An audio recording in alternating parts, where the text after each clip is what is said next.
My name is John O'Sullivan. I'm the CEO at e-bate, and I hate talking about my career because it always shows your age when you talk about your career, what you've done.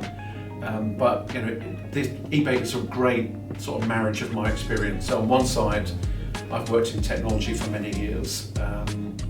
It's an area that I'm very passionate about. It's an area that I've seen a huge amount of change over the last years. But equally, I've worked on the retail environment where we are receiving rebates. I've worked in consumer products where we're giving rebates, and of course, both of those you're looking at supplier rebates. And I've also worked, interestingly, in the travel sector where incentive and rebates are also very important.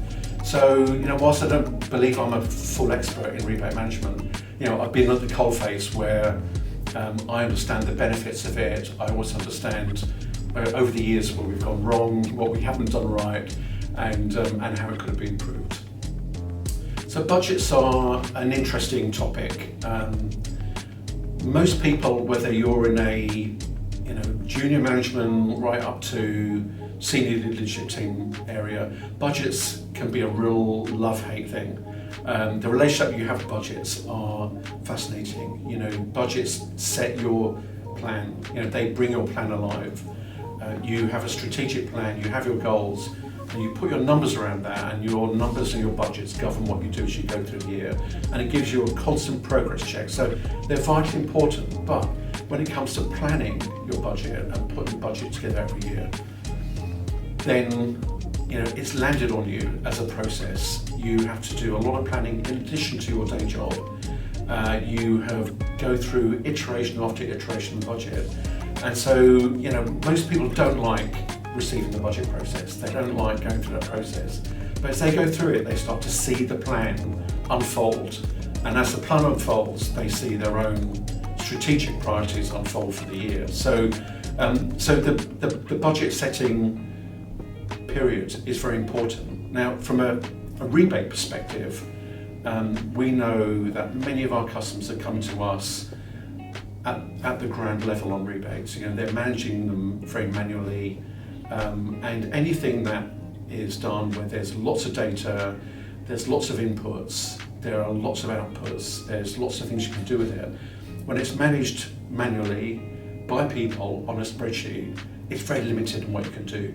So on one side, the budget is like, we need this data, we need it manipulated and reported on so that we can plug it into the budget well. That's hard to do when you're working on big spreadsheets. Equally, so this is a challenge. It's a challenge at this time of year when people don't manage rebates very well. However, when you know that rebates are something that offers you opportunity to either reduce costs, to improve your income and accuracy of your income, then the budget's a great time to put that in place. So it may not come up the rest of the year, but when somebody says to you, what would you like to do next year, how are you going to improve performance, then rebate management is a great place to look.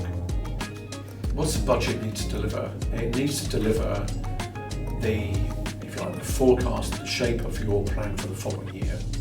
And a budget is a budget. A good finance director will say a budget is only as good as the day you write it, but at some point you have to put a stake in the ground and say, this is what we believe we're going to do next year, this is what we're going to deliver, and these are the resources that we need to make sure that that happens.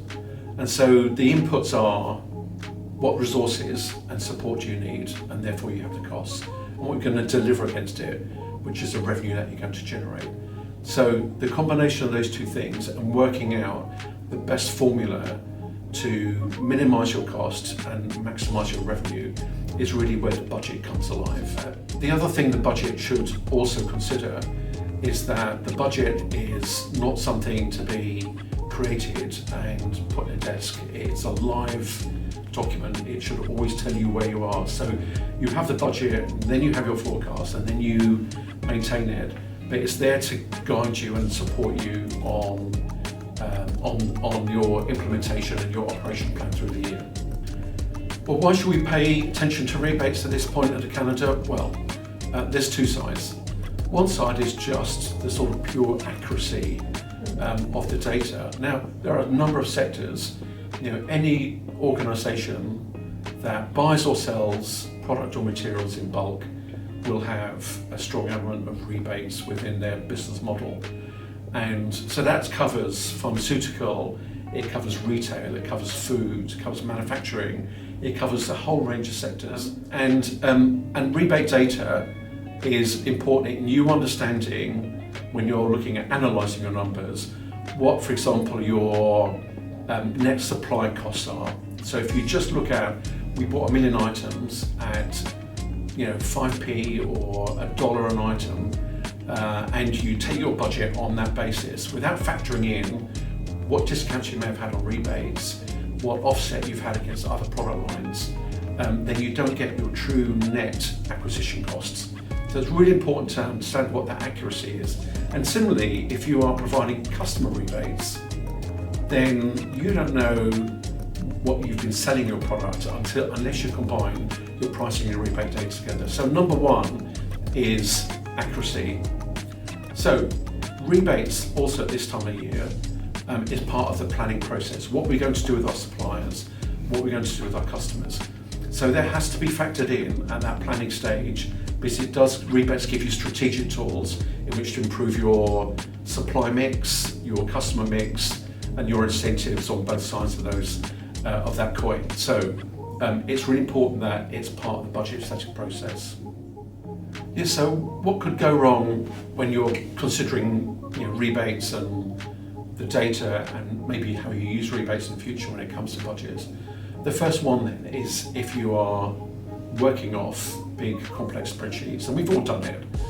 We don't all operate in this sort of lovely environment where everything is digitized and everything's connected. So, you can never judge an operation by the size of its spreadsheets, because we've all been there. But when you've got a spreadsheet that big, we all know that to be able to manipulate that, to be able to forecast around it, to be able to ensure its accuracy is very difficult when you are working up against timings on a budget setting process. You have to have access to the people who understand it. You have to have access to some reporting, which is often missing when it comes to a spreadsheet. So you ask about the sort of stakeholders around rebate management, particularly around business planning, and there are sort of four. The first one is the team in the middle, and that's the finance team. And the finance team want to make sure that the data is accurate, the data can be manipulated, and that the data can be used both for forecasting and budgeting, for tracking, and then also that it can be accurate enough so when it comes to, for example, the end of year audit, post-budget, post-end of year results, that you're going to come out of the audit with flying colours, no critical comments from your auditors. So the finance people want to make sure that that's right, and they want to make sure it's done in a cost-effective way. So they sit in the middle. Now, either side of them are the two sides of the business. One side on purchasing and supply chain, or procurement, depending on which business you're in. And they want to make sure that they're buying their products at the right price, and that they can start to create more than a price-led relationship with their suppliers. So if you've got multiple suppliers, you look at getting the right mix and getting the right product mix from those suppliers. How can you use rebates to optimize that mix for you? And similarly, how can you use rebates to create a strategic relationship with those suppliers?